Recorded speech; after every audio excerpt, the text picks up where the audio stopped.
I just felt this terrible pain set in. It started at my heart, pulsating through my body like electricity, an unbearable sensation that spread to every inch of my being. And then just nothing. The world around me faded. Silence swallowed me whole. For a moment I wasn't sure if I was still alive. I looked down. Someone was lying there on the couch. Who is that? She had brown hair.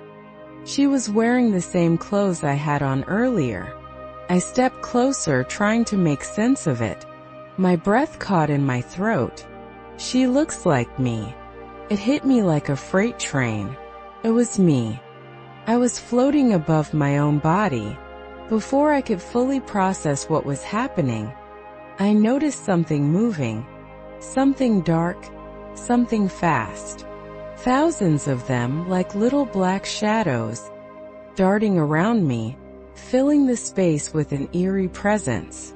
I could hear them. They weren't whispering. They were laughing, mocking me. Terror gripped me. It was like nothing I had ever felt before. An unshakable, inescapable dread. My mind screamed, but no sound came out. Then I heard it. A voice. Dark. Twisted. Cold. It spoke over the shrill laughter of the shadowy figures. A voice so menacing that I felt my soul tremble. "I've got you now, Satan." I knew without a doubt that it was him. And he had me. Welcome to God's Voice Today, the podcast where we explore life-changing encounters with the supernatural. I'm your host, Vladimir PNFI, and today's story will leave you speechless.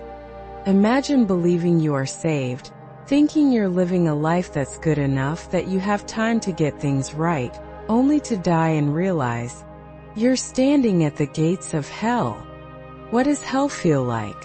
What happens when the voices of darkness mock you, and the presence of God feels miles away?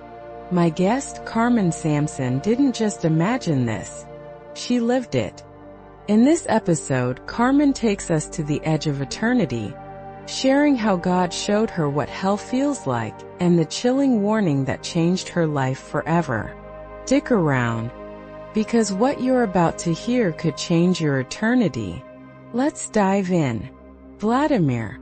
Carmen, thank you so much for being on the show. I know it's been a long time coming. We played ping pong with emails for a while, but I'm so glad you're finally here. I know that everyone listening will be deeply impacted by your story. Before we jump into talking about your supernatural encounter, can you back up a bit and paint a picture of what your life was like leading up to that event? Carmen. Absolutely. Thank you for having me. It's truly a blessing. I just hope others can be blessed, and that God can use this testimony to bring people closer to Him. My experience happened 6 years ago. But let me go back even further. I grew up in church, but I never felt fully equipped for the supernatural, the spiritual realm, spiritual warfare. The reality of the battle for our souls, it was never something I fully understood. But looking back, I realized God had been trying to reach me for years. I had my first supernatural experience when I was about 12. One night I was lying in bed when I looked down the hallway. There was something there, something dark, shadowy, almost translucent. It paced back and forth, never coming into my room, but its presence was enough to paralyze me with fear. I didn't know what to do, so I whispered, "Help me, Jesus." The figure never entered my room, but it never left the hallway either. I turned over, trying to force myself to sleep. Then I felt a touch on my shoulder. Slowly I turned my head. It was my little brother. His room was across the hallway, meaning he had to walk past whatever that thing was to get to me. "What's wrong?" I asked, trying to steady my voice. He looked at me, eyes wide with fear. I saw something. Chills ran down my spine. "What do you mean?" I whispered.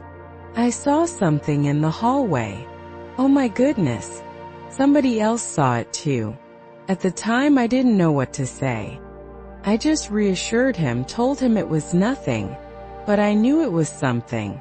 Years later I apologized to him, because there was something there. Fast forward years later, to the night that changed everything. I had become what I thought was a good Christian. I prayed at night, read the Bible occasionally, and went to church. But I was living a double life. The Bible says you cannot serve two masters, and that's exactly what I was trying to do. I wanted the world and Jesus at the same time. That night, I felt an overwhelming push to go to the living room.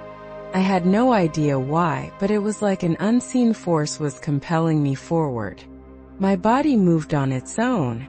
I stood by the couch, confusion flooding my mind. Then it hit me. A terrible pain in my chest.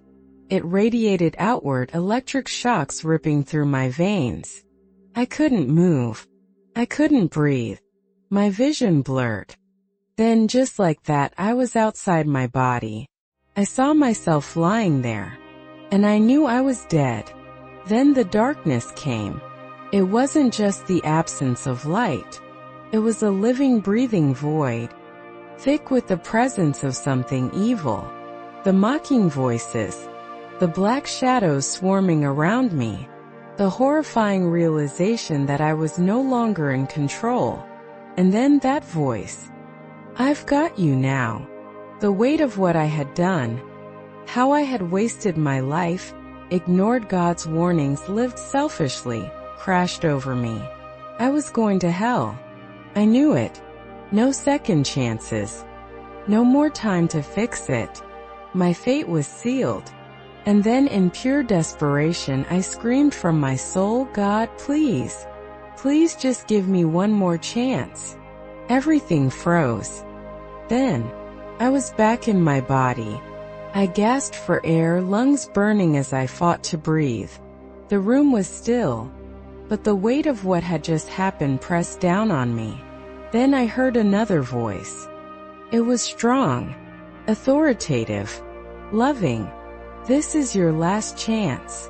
And I knew I had to change. I had to give my life fully to God, because next time I might not get another chance.